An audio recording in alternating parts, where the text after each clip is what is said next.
शुरू करने जा रहे हैं इंडियन पॉलिटी, भारतीय राज्य व्यवस्था। कोई भी सब्जेक्ट जब आपको शुरू करना है, पढ़ना है, तो सबसे पहले यह सीखना पड़ेगा कि उसका विषय वस्तु क्या है, उस सब्जेक्ट का मतलब क्या है। तो सब्जेक्ट का नाम है इंडियन पॉलिटी। इसे हिंदी में कहा जाता है भारतीय राज्य व्यवस्था।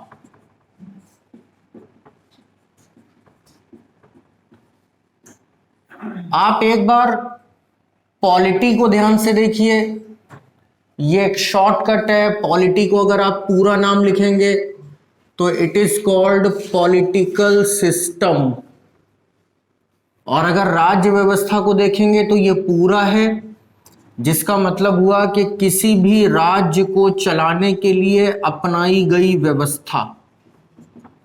पॉलिटिकल साइंस की भाषा में राज्य शब्द का हमेशा ही मतलब होता है देश, राष्ट्र, स्टेट। इसकी प्रॉपर डेफिनेशन अभी आगे आएगी, तब मैं आपको पढ़ाऊंगा भी। तो पॉलिटिकल साइंस के अंतर्गत जब हम लोग इंडियन पॉलिटी को पढ़ते हैं तो इसका मतलब हो गया किसी भी देश को चलाने के लिए अपनाई गई व्यवस्था। अब वो व्यवस्था किसी भी प्रकार की हो सकती है। भारत में अलग प्रकार की हो सकती है, पाकिस्तान में अलग प्रकार की हो सकती है, यूएस में अलग प्रकार की, और कनाडा में अलग प्रकार की हो सकती है। पूरी दुनिया में एक ही व्यवस्था नहीं हो सकती है। यही रीजन है कि आगे इंडियन लग गया। तो हमको कोई ग्लोबल पॉलिटिकल सिस्टम नहीं पढ़ना है, हमको केवल इंडियन पॉलिटिकल सिस्टम पढ़ना है, भारतीय राज्य व्यवस्था पढ़नी है। अब भारतीय राज्य व्यवस्था के नाम पे कई बार आप लोग देखते हैं कि संविधान आपको पढ़ाया जाता है। Constitution of India is a polity. No, constitution of India is the part of the polity. Bharat का संविधान भारतीय राज्य व्यवस्था का एक हिस्सा है, लेकिन पूरी भारतीय राज्य व्यवस्था नहीं है। भारतीय राज्य व्यवस्था में बहुत सारी चीजें आती हैं। तो चलिए इस कहानी की शुरुआत करते हैं कि भारतीय राज्य व्यवस्था क्या है और इसका जन्म किस प्रकार से हुआ। तो जब भी मैं किसी नए विषय की शुरुआत करता हूं तो एक सवाल पूछता हूं सभी लोगों से, और उस सवाल के जवाब के साथ ही हमारी सब्जेक्ट की फाउंडेशन डेवलप होने लगती है। तो यहां पे फिर से मैं एक सवाल आपसे करता हूं, और वो सवाल ये है कि अगर आज से आप कुछ 100 साल पीछे चले जाएं, कुछ 400-500 साल पीछे चले जाएं, तो संविधान नाम की कोई चीज इस दुनिया में नहीं थी। दुनिया का पहला रिटन कॉन्स्टिट्यूशन जिसने बनाया वो यूएसए है, लेकिन वो भी 300 साल पुरानी बात है। तो जिस दौरान संविधान नाम की कोई चीज इस दुनिया में नहीं हुआ करती थी, उस जमाने में समाज अच्छे थे। गली गली किसी का रेप नहीं होता था, कुदृष्टि से नहीं लोगों को देखा जाता था, रिलीजियस इंटॉलरेंस नहीं थी जैसी आज सोसाइटी में है। और आज दुनिया में लगभग हर देश के पास संविधान है। अच्छा या बुरा ये डिस्कशन का टॉपिक नहीं है, लेकिन है हर देश के पास।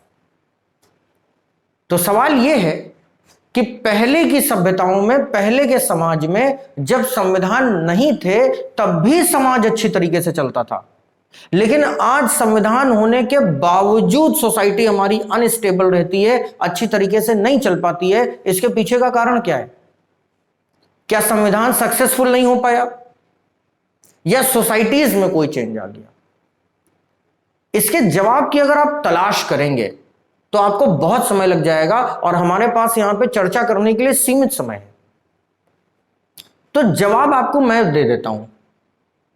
आप लोग जो मुझे सुन रहे हैं शायद वो आखिरी पीढ़ी है जो बचपन में मॉरल साइंस की किताब पढ़ के आए हैं। अब आपके घर में जो बच्चे हैं, आपके नेफ्यू नीस या हमारे बच्चे हैं, ये सब अब नहीं पढ़ते मॉरल साइंस, खत्म। तो जरा याद करिए मॉरल साइंस की किताब में क्या पढ़ाया जाता था आपको। और हम लोग जो छोटे स्कूलों के पढ़े, सरकारी स्कूलों के पढ़े, हमारे यहां एक किताब होती थी भारत की महान विभूतियां। बड़ी सस्ती, कुछ 10-12 रुपए की किताब आती थी, सरकारी किताब थी। चाहे मॉरल साइंस हो, चाहे नैतिक शिक्षा हो, चाहे भारत की महान विभूतियां वाली किताब हो, इन सारी किताबों में हम लोगों को कुछ स्पेसिफिक कैरेक्टर्स पढ़ाए जाते थे, और फिर उन कैरेक्टर्स के जीवन के आधार पर हमको मोटिवेट किया जाता था कि हमें यह काम अपने जीवन में करना चाहिए और यह काम अपने जीवन में नहीं करना चाहिए। उदाहरण के तौर पर हम लोगों ने एकलव्य की कहानी पढ़ी। एकलव्य की कहानी से आपने क्या सीखा कि अगर गुरु ने मांग लिया तो दाहिने हाथ का वो अंगूठा भी दे देना है जिससे हमने तीर चलाना सीखा। ये नहीं सोचना है कि अगर ये अंगूठा मैंने दे दिया तो फिर मेरा टैलेंट कहां मर जाएगा। और अंगूठा दे करके एकलव्य महान बना। आज दुनिया के सबसे बड़े धनुर्धर के रूप में आप अर्जुन को नहीं याद करते, आप एकलव्य को याद करते हैं। हमने राम की कहानी पढ़ी तो हमने सीखा कि मर्यादा पुरुषोत्तम किसे कहते हैं। एक ऐसा व्यक्ति जिसने मर्यादा को कभी ना लांघा हो, वो मर्यादा पुरुषोत्तम है। दुश्मन के दरवाजे पर खड़े हैं लेकिन फिर भी संधि की बात कर रहे हैं, यह केवल मर्यादा पुरुषोत्तम के अंदर गुण हो सकता है। हम लोगों ने गंगा पुत्र भीष्म की कहानी पढ़ी तो हमने सीखा कि प्रतिज्ञा का क्या महत्व है, तो भीष्म प्रतिज्ञा की बात उसमें आती है। अंग्रेजी मीडियम के बच्चों की बात करें या मैं भी अगर अपनी बात करूं तो हम लोगों ने एक ट्रैफिक लाइट पढ़ी थी, और बचपन में जहां तक मैं समझता हूं वो पहली ड्राइंग होगी जो आपने अपने जीवन में बनाई होगी, traffic light, red yellow green. और फिर मैडम ने सिखाया कि रेड का मतलब होता है स्टॉप, येलो का मतलब start the engine and green का मतलब गो। रटवाया गया हमको क्लासों में कि जब भी लाल सिंबल देखोगे ट्रैफिक पे तो गाड़ी रोक दोगे। शायद वही नैतिक शिक्षा आज हमारे जीवन में है कि जब हम रेड लाइट देखते हैं तो अपना इंजन बंद कर देते हैं। चोरी करना पाप है, हमको यह बात सिखाई गई थी। कितने ही परेशान क्यों ना हो, चोरी नहीं करते हैं सिर्फ ये सोच के कि पाप है, जबकि पाप की ना डेफिनेशन जानते हैं ना पाप की सजा के बारे में कुछ पता है। दूसरे का धन मिट्टी के समान है, यह बात मेरी मां ने मुझे सिखाई थी। दूसरे का धन मिट्टी ही है, कितना ही क्यों ना हो। ये सारी छोटी छोटी कहानियां सुना करके जो निष्कर्ष हम लोग निकाल सकते हैं वो निष्कर्ष है मोरालिटी, नैतिकता। और ये मोरालिटी एक रिस्पॉन्सिबल सिटीजन के अंदर होनी चाहिए, एक जिम्मेवार नागरिक के अंदर ये नैतिकता होनी चाहिए। पहले के समाज में ये नैतिकता लोगों के अंदर हुआ करती थी, इसीलिए कभी कानून की आवश्यकता नहीं पड़ी। लेकिन आज की सोसाइटी में ये नैतिकता किसी के अंदर नहीं है। एक खूबसूरत परिभाषा जो मैंने गढ़ी वो इस प्रकार से है कि नैतिकता का हनन ही कानून के जन्म का कारण है। Violation of the morality is the reason of the birth of the constitution और द लॉज। अगर पहले के समाज में चले जाएं तो लोगों को यह कंफर्म था ना कि झूठ बोलना पाप है, चोरी करना पाप है, तो लोग ना झूठ बोलते थे ना चोरी करते थे। लेकिन आज के समाज में लोगों को इन सब बातों से कोई मतलब नहीं, यानी कि नैतिकता नहीं है लोगों में। तो जब नैतिकता का ह्रास हो गया, जब मोरालिटी डिक्लाइन कर गई, तो कानून तो चाहिए ना। अगर दुनिया के सारे रोड रेड लाइट मानने लगे, रेड लाइट दिखे और अपना इंजन बंद कर दे, तो क्या किसी ट्रैफिक रूल की कभी जरूरत पड़ेगी? नहीं पड़ेगी। पहले लोग मोरालिटी नहीं मानते थे, इसीलिए राम राज्य हुआ करते थे। आज हर चौराहे के ऊपर मोरालिटी तोड़ी जाती है, नैतिकता का उपहास उड़ाया जाता है, इसीलिए हर चौराहे के ऊपर कानून खड़ा हुआ है। पहले डंडा लेके, अब मोबाइल फोन लेके। समय के साथ तरीके बदल गए।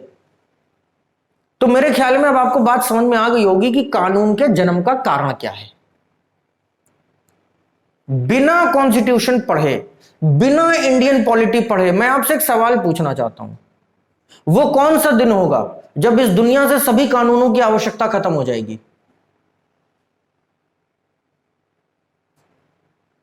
जब नैतिकता की पुनर्स्थापना हो जाएगी, रीएस्टैब्लिशमेंट ऑफ द मोरालिटी। तो क्या इससे यह भी निष्कर्ष निकाला जा सकता है कि अगर किसी भी कानून का ऑब्जेक्टिव जानना हो क्या है, तो रीएस्टैब्लिश समथिंग। भारत के संविधान का उद्देश्य क्या होगा? भारत में फिर से नैतिकता की स्थापना कर देना, फिर से राम राज्य को ले आना। तो संविधान में हमको कहीं ना कहीं राम राज्य की झलक मिलती होगी। राम राज्य है भारत के संविधान के अंदर। ये कुछ बेसिक बातें हैं जो आपको मजबूत बनाएंगी। अगर यह बात आपको समझ में आ गई तो आप चलते हैं राज्य व्यवस्था के ऊपर। अभी मैंने आपको बताया कि दुनिया के हर देश में राज्य चलाने के लिए अलग अलग प्रकार की व्यवस्थाएं हैं, लेकिन हम लोग केवल भारत की चर्चा कर रहे हैं। तो क्या भारत और अमेरिका में एक जैसी राज्य व्यवस्था होगी? नहीं। सिमिलैरिटी हो सकती है लेकिन यूनिफॉर्मिटी नहीं हो सकती है। भारत और पाकिस्तान में एक जैसी होगी नहीं, सिमिलैरिटी हो सकती है लेकिन यूनिफॉर्मिटी नहीं हो सकती है। तो चलिए हम लोग एक काम करते हैं, कॉमन कॉन्स्टिट्यूशन बनाते हैं। कल्पना करते हैं, इमेजिनेशन करते हैं कि हमने एक साधारण सा संविधान बनाया जो पूरी दुनिया में एक समान रूप से लागू होगा। हर देश को उसकी एक एक कॉपी पकड़ा दी और कहा कि अपने देश को आपको इसी तरीके से चलाना है, लेकिन हर देश में शासन चलाने की व्यवस्था अलग अलग है। तो चलिए ट्राई करते हैं। हम लोगों ने बनाया संविधान, कॉन्स्टिट्यूशन, और इसको दुनिया के अलग अलग हिस्सों में पहुंचा दिया। एक ऐसा देश, जब हमने संविधान दिया तो उस देश में राजशाही थी, मोनार्की, जिसका मतलब होता है राजा रानी का शासन, और राजा रानी से कहा कि आप संविधान चलाइए और अपने देश को अच्छा बनाइए। दूसरे देश में पहुंचे, वहां पे सैन्य शासन था, मिलिट्री रूल था। सैन्य शासन का मतलब एक ऐसा देश जहां पे सेना शासन करती हो, उनको पकड़ाइए कॉपी, कहा आप भी करो काम। एक और देश में पहुंचे जहां पे अफसरशाही थी, जहां पे अफसरों का शासन होता है, जो सिविल सर्वेंट्स होते हैं वो शासन करते हैं, यानी कि फ्यूडल सिस्टम, फ्यूडलिस्टिक सोसाइटीज होती हैं। इनसे कहा आप चलाओ संविधान। एक भारत जैसे देश में पहुंचे जहां पे लोकतंत्र होता है, डेमोक्रेसी, जहां पे जनता अपनी सरकार चुनती है, इनको एक कॉपी पकड़ाई, कहा आप चलाओ संविधान। एक और देश है जहां पे मार्शल रूल है, एक कॉपी इनको पकड़ाई। मार्शल का मतलब एक अकेला व्यक्ति है जो पूरे देश के ऊपर शासन करता है, उसने अपने आप को मार्शल डिक्लेयर किया हुआ है, लाइक कर्नल गद्दाफी। एक और देश है जहां पे लाल फीताशाही है, यहां पर भी हमने एक कॉपी पकड़ाई। लाल फीताशाही का मतलब है रेड टेपिज्म। रेड टेपिज्म का मतलब होता है officers having special power with monarchs. जो भी मोनार्क है, जो भी राजा है, उसने कुछ विशेष लोगों को शक्तियां दे दी हैं शासन करने की, तो वो अपने हाथ में रेड कलर का टेप बांध के रूल करते हैं। जिसके हाथ में रेड टेप बंधा होगा उसकी लोग बड़ी इज्जत करेंगे, वो रूलिंग में कैपेबल होगा, तो इसको रेड टेपिज्म कहते हैं। और भी भिन्न भिन्न प्रकार के शासन हैं जिनको मैं अदर्स कैटेगरी में रख देता हूं। कुछ ऐसे देश भी हैं दुनिया में जहां पे कोई शासन ही नहीं है। उदाहरण के तौर पे पाकिस्तान एक बहुत अच्छा देश है, लेकिन फिर भी ऐसा कहते हैं कि पाकिस्तान में सत्ता के 3 केंद्र हैं। There are 3 pillars of the ruling in the Pakistan. The first one is government of Pakistan which is elected by the people of Pakistan. Second one is ISI and third one is military, सेना।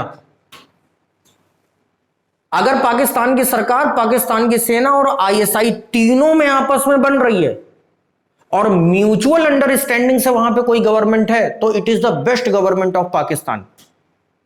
लेकिन अगर तीनों में आपस में नहीं बन रही है, कुछ प्रॉब्लम है, तो फिर पाकिस्तान क्या है जो आप इस समय देख रहे हैं।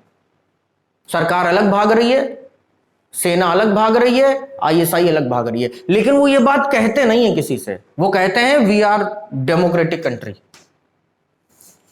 लेकिन कैसे डेमोक्रेटिक कंट्री? Islamic Republic. तो कुछ सरकारें दुनिया में ऐसी भी होती हैं। तो यहां पे मैंने आपको कुछ उदाहरण दिए अलग अलग प्रकार की सरकारों के, तो आपको एक आइडिया लगा होगा कि आप दुनिया के बहुत अच्छे देश में रहते हैं जहां पे जनता ही इस देश की सरकार चुनती है। लेकिन दुनिया के ज्यादातर हिस्सों में ऐसा नहीं होता है। तो अगर इन सारे देशों में एक कॉमन किताब लागू करवाई जाए, तो आपको क्या लगता है कि यह कॉन्स्टिट्यूशन इक्वली परफॉर्म करेगा हर देश में, या इसकी परफॉर्मेंस में कुछ ना कुछ डिफरेंसेस आएंगे, अंतर आएंगे? अंतर आएंगे, इक्वल परफॉर्मेंस तो नहीं करेगा। अब इस पूरे टेबल को देख करके बताइए कि कॉन्स्टिट्यूशन सबसे अच्छी तरीके से परफॉर्म कहां पर करेगा, किस देश के अंदर करेगा? आपको क्या लगता है कहां पर करेगा? Democracy. One word answer, democracy, लोकतंत्र। क्यों? क्योंकि लोकतंत्र में हम लोग रहते हैं, हमको लोकतंत्र का अच्छा एक्सपीरियंस है, हमको लाख शिकायतें हों अपने देश से, लेकिन जब डेमोक्रेसी की बात आती है तो सीना गर्व से चौड़ा हो जाता है कि नहीं, इस देश में कम से कम ये फैसिलिटी तो है कि सरकार हमारी वजह से चलती है, हम सरकार की वजह से नहीं चलते हैं। आज पाकिस्तान की क्राइसिस देखिए, आज श्रीलंका की क्राइसिस देखिए, इन देशों की बर्बादी में कुछ रोल तो कोरोना का भी रहा, कुछ रोल इनकी लीडरशिप का रहा, कुछ रोल इनकी खराब फॉरेन पॉलिसीज का रहा, लेकिन सबसे बड़ा रोल इनकी पॉलिटिकल सिस्टम का रहा। इन देशों का पॉलिटिकल सिस्टम अच्छा नहीं है। और इसी बीच अगर आप हिंदुस्तान को देखें तो हमारा पॉलिटिकल सिस्टम दुनिया का सबसे बेस्ट पॉलिटिकल सिस्टम है। यही रीजन है कि ना ही हमारे ऊपर कोरोना का कोई प्रभाव पड़ा, और बल्कि हम और शक्तिशाली होकर के उभरे, और आज हम ग्लोबल लीडर की इमेज में पूरी दुनिया में शाइन कर रहे हैं। तो इस टेबल को देख करके, ये पूरा बैकग्राउंड देख करके आपको एक बात तो समझ में आ गई होगी कि संविधान से अकेले कुछ नहीं होना है, उसको चलाने वाले भी बेहतरीन होने चाहिए। डॉक्टर अंबेडकर ने एक रोज कहा था कि भारत का संविधान जितना प्रासंगिक आज है, यानी कि 1950 में, उतना ही प्रासंगिक आज से 100 साल बाद भी रहेगा। अगर अंतर आएगा तो इसे लागू करवाने वालों में, अर्थात अगर संविधान को लागू करवाने वाले अच्छे होंगे तो वो अच्छी तरीके से काम करेगा, अगर लागू करवाने वाले खराब होंगे तो वो खराब हो जाएगा। और ये अंतर आपको इन अलग अलग देशों में भी नजर आता है। आप में से किसी ने भी मोनार्की क्यों नहीं बोला? आप में से किसी ने भी यहां पर रेड टेपिज्म या मार्शल लॉ या आपने अफसरशाही नहीं बोला? आपने डेमोक्रेसी क्यों बोला? क्योंकि वी हैव एक्सपीरियंस, लोकतंत्र का अनुभव हमें। तो क्या कंक्लूजन के रूप में, क्या इन दोनों की जोड़ी जमा दी जाए और यह मान लिया जाए कि democratic structure of government is the guarantee of the successful constitution? क्या यह मान लिया जाए कि एक ऐसा देश जहां पे डेमोक्रेसी होगी, जहां पे लोकतंत्र होगा, वहां पे संविधान सफल रहेगा, उसे कोई फेल नहीं कर सकता? बिल्कुल मान लिया जाए। इसलिए जब आप संविधान पढ़ना शुरू करेंगे तो संविधान पढ़ने से पहले आपको क्या पढ़ना पड़ेगा? डेमोक्रेसी पढ़नी पड़ेगी, लोकतंत्र पढ़ना पड़ेगा। मैं आपको हमेशा बताता हूं कि जब भी आपको कोई सब्जेक्ट पढ़ना है तो दो मतलब है पढ़ने के।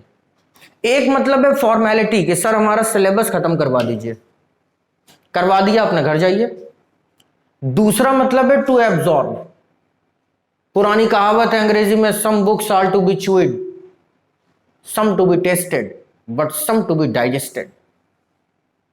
उसी तरीके से जब आप पढ़ाई करते हैं तो कुछ पढ़ाई ऐसी है जो चबा के थूक दी, खत्म कर दिया, कुछ मजा लिया, टेस्ट किया, लेकिन कुछ को आपको डाइजेस्ट करना पड़ता है। कंपटीशन की पढ़ाई एक ऐसी पढ़ाई होती है, it has to be digested.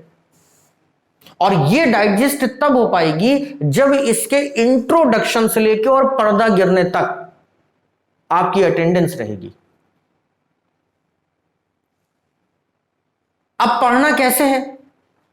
तो जब हम लोगों ने ज्योग्राफी पढ़ी तो हम लोगों ने सीखा कि without study of map geography is nothing. Atlas के ऊपर जिसकी मजबूत पकड़ होगी ज्योग्राफी में, वो हमेशा टॉपर रहेगा, ये गारंटी मैं देता हूं। जब हम लोगों ने प्राचीन भारत पढ़ा तो मैंने आपसे कहा धर्म, जिसको धर्म का ज्ञान होगा उसका प्राचीन भारत अच्छा होगा। मिडिवल इंडिया, उसी की पकड़ अच्छी होगी जिसे इस्लाम की अच्छी जानकारी होगी। आधुनिक भारत उसी का अच्छा होगा जिसको इंडस्ट्रियल रिवॉल्यूशन पता होगी। ठीक उसी तरीके से अगर आप पॉलिटिकल साइंस पे अपनी पकड़ मजबूत बनाना चाहते हैं, भारतीय राज्य व्यवस्था पे अगर आप अपनी पकड़ मजबूत बनाना चाहते हैं, तो लोकतंत्र को पूजना पड़ेगा। लोकतंत्र के ऊपर आपकी पकड़ अच्छी होनी पड़ेगी। आपको डेमोक्रेसी का बहुत ब्रॉड नॉलेज होना पड़ेगा, और ना ही केवल कंपटीशन।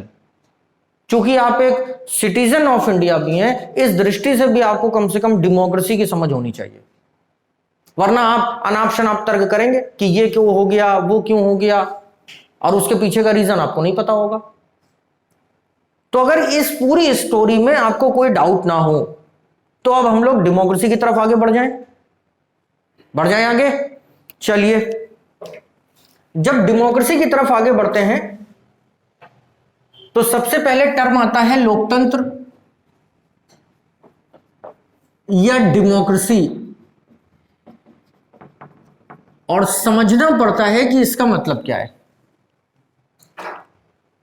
एक लाइन वाला आंसर तो सभी को आता होगा, जनता का शासन ही लोकतंत्र है, ruling of public is democracy, ये तो सबको पता होगा, इसमें कोई हैरानी की बात है ही नहीं।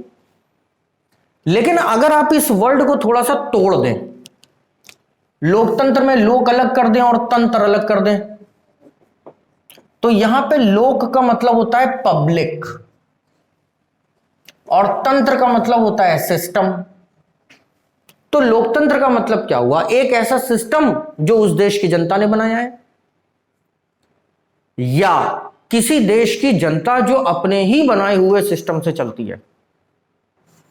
इन दोनों शब्दों को अगर हम आपस में जोड़े, पब्लिक सिस्टम, तब जाकर के इसे पब्लिक रूलिंग कहा जाता है या जनता का शासन कहा जाता है। लेकिन सवाल यह पैदा होता है कि हम लोग बचपन से ही सुनते आ रहे हैं कि इस देश में जनता का शासन है, सभी लोग सुनते आ रहे हैं। कोई ऐसा हो जिसने ये ना सुना हो तो बता दीजिए। सभी लोगों ने सुना कि इस देश में जनता का शासन है। कैसे? आपने किया कभी शासन? आपको कभी दिल्ली बुलाया गया कि आओ आज प्रधानमंत्री की कुर्सी पे बैठो, चूंकि इस देश में जनता का शासन है तो आज तुमको शासन करना है? कभी ऐसा हुआ कि किसी बिल को लोकसभा राज्यसभा ने पास किया और पास करने के बाद आपसे साइन करवाए गए कि नहीं अब तुम इसको साइन करो तो ये कानून बनेगा, क्योंकि इस देश में जनता का शासन है भाई, तो एक दिन के लिए प्रेसिडेंट बन जाओ? क्या कभी आपने इस देश के राष्ट्रपति को, प्रधानमंत्री को फोन लगा के कहा कि अरे वो मर्सिडीज जो है तुम्हारी, उसमें आज हमको बैठने का मन कर रहा, शासन हमारा ही है, आज जरा शादी में जाना है एक जगह, भेज दो?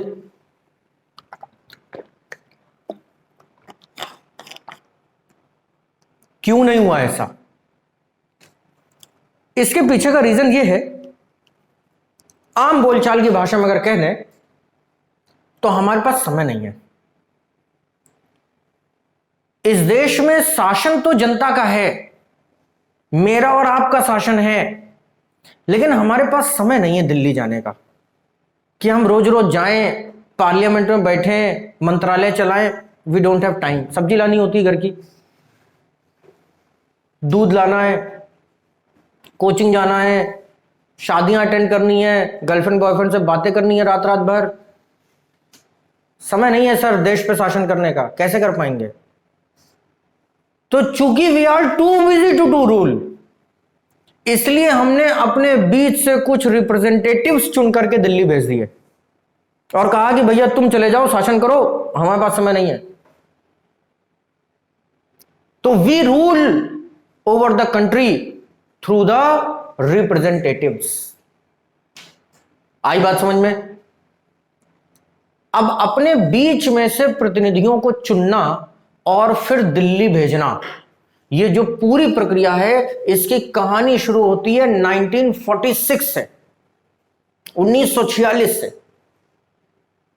1946 में कैबिनेट मिशन प्लान का भारत आगमन हुआ, अंग्रेजों के द्वारा भेजा गया।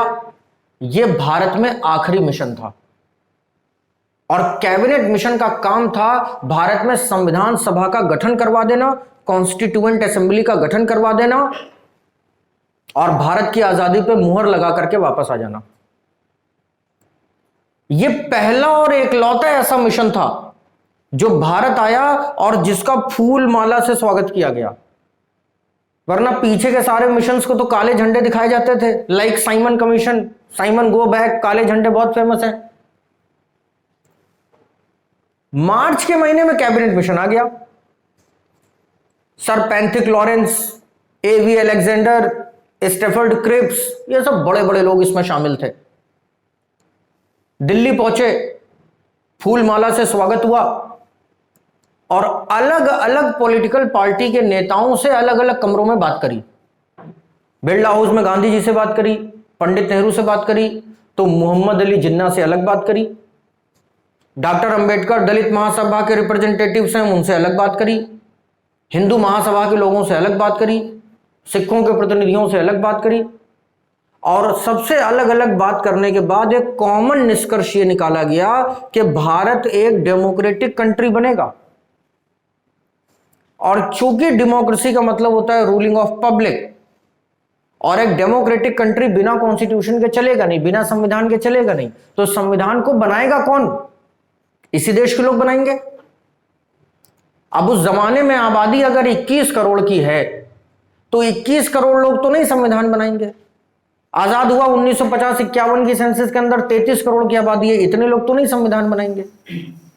तो पर 1 मिलियन की आबादी के बीच में से इलेक्शंस करवाए गए। ध्यान से सुनिएगा, पर 1 मिलियन की आबादी के बीच में से इलेक्शंस करवाए गए। 1 मिलियन का मतलब 10 लाख, और पूरे देश को 10-10 लाख के स्लॉट्स में डिवाइड कर दिया गया। अगर आबादी हम लोग 33 करोड़ मान लें तो कितने स्लॉट्स बन जाएंगे? 400 से ज्यादा स्लॉट्स बन जाएंगे, और हर 10 लाख में से एक रिप्रेजेंटेटिव चुन करके दिल्ली आ जाएगा। अब वो रिप्रेजेंटेटिव कोई भी हो सकता है, वो कांग्रेस का उम्मीदवार भी हो सकता है, वो दलित महासभा का उम्मीदवार भी हो सकता है, वो मुस्लिम लीग का उम्मीदवार भी हो सकता है, वो कोई राजा भी हो सकता है, क्योंकि इंडिया में प्रिंसली स्टेट्स भी हैं और उनको भी यूनियन में शामिल होना है और हिंदुस्तान का हिस्सा बनना है। तो राजा भी थे संविधान सभा के अंदर। अक्टूबर नवंबर के महीने तक ये सारे इलेक्शंस करवा लिए गए। जैसे चुनाव प्रचार होता है वैसे चुनाव प्रचार हुआ, लोगों ने अपने पसंद के कैंडिडेट को वोट डाला, और वोट डाल करके ये सारे लोग दिल्ली पहुंच गए, और दिल्ली में बनी संविधान सभा, कॉन्स्टिट्यूएंट असेंबली। इस संविधान सभा ने इस देश का संविधान बनाया।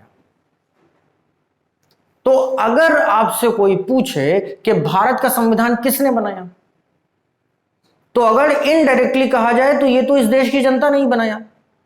लेकिन क्या सीधे तौर पर बनाया? नहीं, क्योंकि हमारे पास समय नहीं था। हमने तब भी अपने रिप्रेजेंटेटिव चुने थे और उनसे कहा था कि जाकर के आप संविधान बनाओ। तो उस जमाने में जब हमने ऐसा किया था, तो आज भी हम लोग ऐसा ही करते हैं, हम अपनी पार्लियामेंट को चुनते हैं। 1 मिलियन की आबादी पर इलेक्शन का रूल जो 1946 में बना था, वही रूल आज भी है, लेकिन अब वो स्लॉट्स बड़े हो गए हैं। पहले 10 मिलियन की आबादी पर एक प्रतिनिधि चुना जाता था, अब 4.8 मिलियन की आबादी पर एक प्रतिनिधि चुना जाता है, यानी कि आबादी बहुत बढ़ गई है अब देश की। तो ये पूरा प्रोसेस किस तरीके से चलता है, अब इस प्रोसेस को आप लोग समझ लीजिए। डेमोक्रेसी का मतलब क्या है आप समझ गए होंगे। अब ये जो टेबल मैं बनाने जा रहा हूं ये फाइनल टेबल है, ठीक है। यहां से टॉपिक को हम लोग कंक्लूड करेंगे। पूरे डेमोक्रेटिक स्ट्रक्चर को आप इस टेबल में समझिए ध्यान से।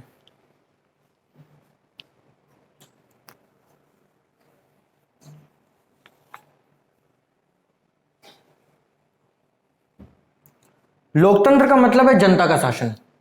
ये एक बेसिक बात सभी लोगों को समझ में आ गई होगी, लेकिन जनता शासन करती कैसे है अब ये आपको समझना है। लोकतंत्र का मतलब है जनता का शासन।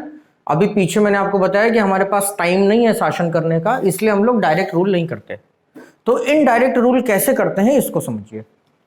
सबसे प्राइमरी लेवल पे हम लोग इलेक्शंस कंडक्ट करवाते हैं, और इलेक्शंस के माध्यम से हम लोग अपने रिप्रेजेंटेटिव को चुनते हैं।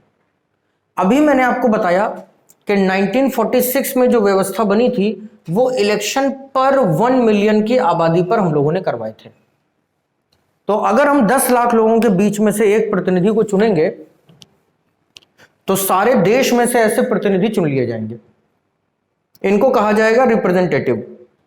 ये सारे रिप्रेजेंटेटिव दिल्ली पहुंचेंगे, और जब ये दिल्ली पहुंचेंगे तब ये कहलाएंगे सांसद, पार्लियामेंटेरियन। सांसद किसने चुने? हम लोगों ने चुने। सांसद दिल्ली पहुंचे, जब ये दिल्ली पहुंचे तो ये पार्लियामेंटेरियन कहलाए, और इन पार्लियामेंटेरियंस के ग्रुप को कहा गया पार्लियामेंट, संसद। आई बात समझ में? What is parliament? Parliament is the group of parliamentarians which are directly elected by the public as their representatives। संसद क्या है? संसद सांसदों का वह समूह है जो जनता के द्वारा प्रत्यक्ष निर्वाचित है, और संसद को हमने सुप्रीम का दर्जा दिया, संसद को हमने सर्वोच्च माना। तो अगर आपसे पूछा जाए कि इंडिया के अंदर सुप्रीम कौन है, इंडिया के अंदर सर्वोच्चता किसके पास है, तो भारत में सर्वोच्चता संसद के पास है, और संसद को यह सर्वोच्चता किसने दी है? इस देश की जनता ने दी है। एक सवाल यहां पे और है कि सर्वोच्चता का मतलब क्या होता है? What do you mean by supremacy? तो supremacy means powers to make law, law making power is supremacy. कानून बनाने की शक्ति ही सर्वोच्चता है। इस देश में सारे कानून कौन बनाता है? संसद। जो आपके लिए कानून बना सकता है, जो ये डिसाइड कर सकता है कि आपको क्या करना है और क्या नहीं करना है, वही तो सुप्रीम हुआ। तो सुप्रीम की डेफिनेशन जब भी आएगी तो उसमें पार्लियामेंट का नाम आ जाएगा। तो आपको बात समझ में आई कि इस देश की जनता देश के ऊपर शासन कैसे करती है। सबसे प्रिमिटिव लेवल पे हम लोग इलेक्शंस करवाते हैं, इलेक्शंस के माध्यम से अपने रिप्रेजेंटेटिव्स को चुनते हैं। ये सारे रिप्रेजेंटेटिव्स जब दिल्ली पहुंचते हैं तब इनको सांसद कहा जाता है। सांसदों का ग्रुप कहलाता है संसद, और संसद है इस देश में सर्वोच्च सुप्रीम। सुप्रीमेसी का मतलब होता है लॉ मेकिंग पावर, यानी कि कानून बनाने की शक्ति। आगे बात समझ में? तो ये है डेमोक्रेटिक स्ट्रक्चर ऑफ इंडिया। अब जरा इस टेबल को आप ध्यान से देखिए एक बार, और ये बताइए कि अगर इस टेबल को हम लोग डेमोक्रेटिक टेबल कहें, हिंदुस्तान का लोकतंत्र ऐसे ही चलता है, तो क्या इस टेबल में से या इस इमारत में से वो ईंट कौन सी हो सकती है जिसको अगर निकाल दिया जाए तो ये पूरी इमारत ढह जाएगी? वो एलिमेंट कौन सा है? क्या लगता है आपको? इलेक्शंस। इलेक्शंस है कि नहीं? Correct answer. कैसे? जरा ध्यान से सुनिए। सपोज करिए इस देश में इलेक्शंस करवाने के लिए एक इंडिपेंडेंट बॉडी है, कॉन्स्टिट्यूशनल बॉडी है, इलेक्शन कमीशन ऑफ इंडिया। तो जब election commission of India election करवाएगा, इलेक्शन बहुत अच्छे से होंगे, खूब शानदार इलेक्शन होंगे। तो जब इलेक्शन अच्छे होंगे, जनता अपने वोटों का अच्छा प्रयोग करेगी, तो रिप्रेजेंटेटिव कैसे चुने जाएंगे? अच्छे। और अगर आपका रिप्रेजेंटेटिव अच्छा होगा तो सांसद के तौर पर आपको कैसा व्यक्ति मिलेगा? अच्छा, वो भी अच्छा होगा। अगर सारे सांसद अच्छे होंगे तो संसद कैसी होगी? अच्छी होगी। और अगर संसद अच्छी होगी तो सर्वोच्चता किन लोगों के हाथों में जाएगी? अच्छे लोगों के हाथों में जाएगी। और अगर सर्वोच्चता अच्छे लोगों के हाथों में जाएगी तो कानून कैसे बनेंगे? अच्छे। अब जरा इसको थोड़ा सा फ्लिप कर दीजिए और इलेक्शंस को करवा दीजिए खराब, और ऐसी कल्पना करिए कि आपने अपने मताधिकार का गलत प्रयोग किया। आपने अपना वोट दिया नहीं, आपने अपना वोट बेचा। शराब के बदले, पैसों के बदले, लोक लुभावन वादों के बदले, पब्लिक वेलफेयर स्कीम्स के वादों के बदले। तो जब आप इस प्रकार से वोट डालेंगे तो क्या आपको एक अच्छा रिप्रेजेंटेटिव मिलेगा? और अगर आपको खराब रिप्रेजेंटेटिव मिल गया तो फिर सांसद के रूप में आपको कैसा व्यक्ति मिलेगा? खराब। और अगर सांसद खराब तो संसद खराब, और अगर संसद खराब तो सुप्रीमेसी किन लोगों के हाथों में? खराब लोगों के हाथों में। और फिर कानून कैसे बनेंगे इस देश में? खराब। स्पष्ट क्या होता है कि इस देश में या एक डेमोक्रेटिक स्ट्रक्चर में हर अच्छे और बुरे कामों के लिए जिम्मेदार कौन है? जनता। क्योंकि इन इलेक्शंस में वोट किसने डाले थे? जनता ने। इस देश में कुछ भी अच्छा हो रहा है, रिस्पॉन्सिबल इज पब्लिक। कुछ भी खराब हो रहा है, responsible public, because the ruling of the public is democracy. यह है लोकतंत्र की पूरी कहानी। और अंत में एक सवाल का जवाब और दे दीजिए। इलेक्शंस का रिजल्ट आने के बाद अगर कोई व्यक्ति आपसे यह कह दे कि ईवीएम मशीन खराब थी, तो एक डेमोक्रेटिक कंट्री में रहने के नाते अब आप इस बात का क्या मतलब निकालेंगे? Elections are the soul of the democracy. निर्वाचन लोकतंत्र की आत्मा है, और अगर कोई व्यक्ति निर्वाचन प्रक्रिया पे उंगली उठा दे, अगर तर्क के साथ उठा रहा है, उसके पास कोई एविडेंस है, तो बात अलग है। लेकिन सिर्फ इस वजह से अगर इलेक्शन प्रोसेस पे उंगलियां उठ रही कि वो चुनाव हार गए हैं, तो इसका मतलब उस व्यक्ति को डेमोक्रेटिक स्ट्रक्चर पे विश्वास नहीं है। और ऐसे लोगों को चुपचाप या तो इलेक्शन लड़ना बंद कर देना चाहिए, और या फिर आकर के उनको डेमोक्रेसी पढ़नी चाहिए एक बार कि इसका मतलब क्या होता है।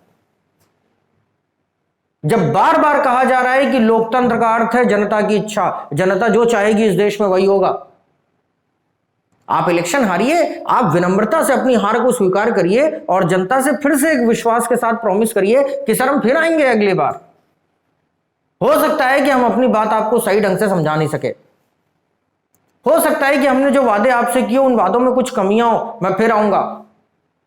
जब आप ऐसी बात करेंगे तो जनता को भी मन में एक विश्वास पैदा होगा कि नहीं ये व्यक्ति सही है। लेकिन अगर आप चुनाव हारते ही ये कह देंगे कि नहीं ईवीएम खराब थी, तो फिर ईवीएम नहीं खराब थी, आपका दिमाग खराब था। एक बार इलेक्शन कमीशन के कंडम ऑफिस में एक ईवीएम मशीन पड़ी थी,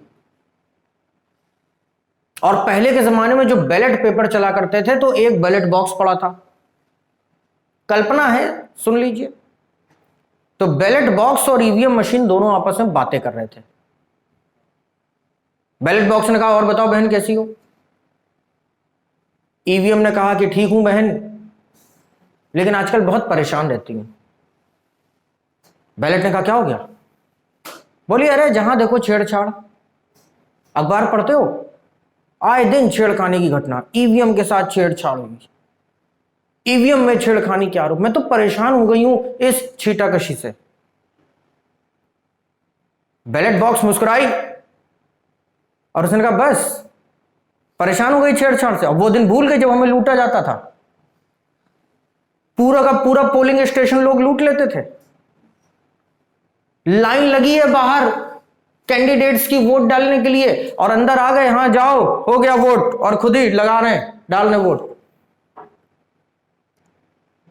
तब ईवीएम ने कहा नहीं बात तो तुम्हारी सही। इस काल्पनिक कथा से आपको क्या सीख मिलती है?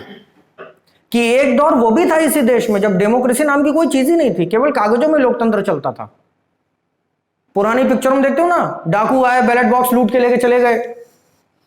फिल्में समाज का दर्पण है, कुछ झूठ नहीं दिखाते, कहीं हुआ होगा तब ना दिखाया गया। तो ये कंप्लीट डेमोक्रेटिक स्ट्रक्चर हम लोगों ने यहां पे डिस्कस कर लिया। अच्छा अब एक बार कंक्लूड करिए पूरा लेक्चर और बताइए कि आज आपने क्या क्या पढ़ा। आपने सबसे पहले पढ़ा कि संविधान की आवश्यकता क्यों है, संविधान होता क्या है और इसकी आवश्यकता क्यों है। फिर आप लोगों ने सीखा कि क्या संविधान हर देश में एक समान काम करेगा, या संविधान को भी उसका कोई सहयोगी चाहिए, उसका कोई हेल्पर चाहिए, तो वो हेल्पर है डेमोक्रेसी। और फिर तीसरे हिस्से में आपने पढ़ा कि डेमोक्रेसी क्या होती है। ये जो डेमोक्रेटिक टेबल है ये अभी समाप्त नहीं हुई है, अब इस टेबल के ऊपर हम लोगों को हैवी डिस्कशंस करने हैं कि इलेक्शंस क्या होते हैं, कैसे होते हैं, रिप्रेजेंटेटिव्स क्या होते हैं, कैसे होते हैं, सांसद कौन होते हैं, कैसे होते हैं। तो इसके ऊपर हम लोग डिस्कशन अब अगले लेक्चर में करेंगे। फिलहाल लोकतंत्र की पूरी कहानी और भारत के संविधान की शुरुआत और साथ ही साथ ये प्राइमरी लेक्चर यहां पे समाप्त होता है। ठीक है, कोई भी डाउट आपको है तो आप इसके बारे में डिस्कशन कर सकते हैं।